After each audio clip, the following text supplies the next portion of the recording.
Okay, good morning everybody, it's Mike. Thanks for jumping on the call with me this morning. A little bit shorter call for you today as we continue our discussion about April and increasing our listing inventory. And it's so important, right? It's so important for so many different reasons. Number one, the old saying in this business is you list to last. That's right, it's true. Some things are true whether we want to believe them or not. That's one of them. To last in this business, you're going to have to develop listing inventory. A lot of us, maybe this is you, we have a lot of different things going on. We have complex lives, a lot of different moving parts, and we're trying to figure out a way to run a strong real estate business so that we can live the life that we want to live and honor the personal obligations that we have.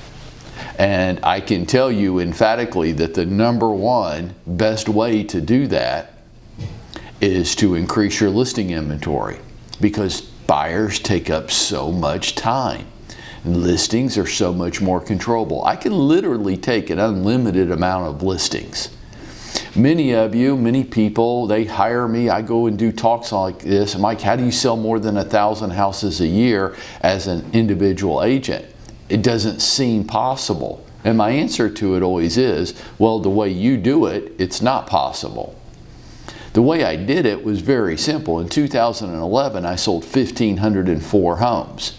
And you might think that's even hard to imagine. Well, I was there, I can share it with you. 1,502 of them were listings. I can take 1,500 listings in a year. I can. I cannot work with 1,500 buyers. I'm not sure I can work with 15. They just wear you out, right? And it's even more true in today's market. So all this month, we're talking about where listings come from and the steps we need to take to increase our listing inventory. And this week, the focus has been on expired listings, right? So today I want to give you a little bit different view on expired listings. I want to tell you a personal story. Okay? And I want to start it off by saying this to you. In everything that you do in this business, be you. Be different. Be uniquely you. Some of you, it hurts me because you're trying so hard to conform to other people's expectations. And I don't want you to do that at all. It's not going to work. I want you to be you. I want you to be different. I want you to look, sound, and be different to your customer base without fear of what they think. And if you will do that, here's what will happen. You will draw people to you that you connect with, that you resonate with, that have similar viewpoints, worldviews as you do, and other people won't get your act at all. They're not your people. Or as what was said to me one time, I have it written down right here on my desk, hey Mike, other people's opinion of you is none of your business. That's right. That's right. So, I do not want you to do this, but I want you to take inspiration from this, but do not do this. Okay, this was prior to 9/11/2001. At which point the world changed and things that were funny before that weren't so funny after that. But for my expired listing campaign, and this worked. It worked in fairly high volume. It was different. I had this package developed, and the package looked like, if you've ever seen a Roadrunner cartoon, it looked like a bomb, like an Acme company bomb with a fuse coming out of it, a big black bomb. But from far away, it didn't look so comical. Like if you were pulling into your driveway, you could see it up on the front steps by the front door. And it was just a package. Of course, it wasn't a real bomb.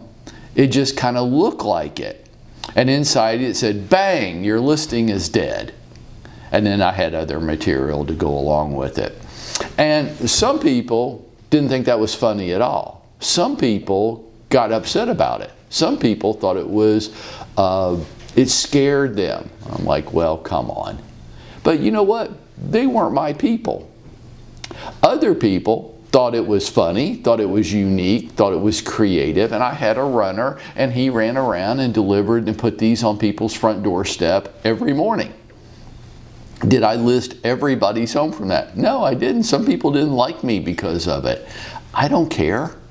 Some people don't like me because I got up out of bed this morning. I mean, you just can't run around this planet trying to please everybody.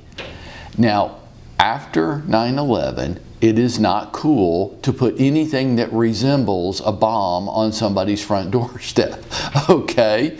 So I had to stop that immediately because it wasn't funny anymore. And I didn't want the FBI showing up at my office, right? People started taking things like that much more seriously than they did prior to that event, for good reason, right? Of course. And then I had to go on to be different in other ways. I tell you this story this morning not because I want you to do this. I do not want you to do this. I think I've said that 5 or 6 times now in full disclosure. But what I want you to do is think about what you could do. I want you to think about how you could be uniquely you. And some of you, it's going to be funny, and some of you, it's going to be caring, and some of you are going to be very aggressive, and some of you are going to be very passive and nice. I don't care. What I do care about is that you don't try to be somebody else because it worked for them. Some of you are appalled that I would put a package on people's front doorstep that from the street looked like a bomb. You're appalled by that. You are offended by it. You are shocked. Maybe you don't like me very much because of it. You're not my people in this sense, right? I wasn't trying to reach you. But it did work on some people. And it was kind of me. Those of you that know me well could absolutely see me doing that, I think. If it offended you, oh well, you'll get over it. Let's move on. I wasn't trying to do business with everybody on the planet. And I was just trying to be me. And that's what I want you to do. Now, what does that look like to you? Who are you? What are your strengths, your weaknesses, right? Your unique personality traits. Figure that out. If you'll come meet with me, I'll try to help you figure that out. And then go be you all over everybody every day. And by doing that every day, by taking that unique initiative that only you can do, that is, folks, how we're going to go out and we're going to make it happen for ourselves today.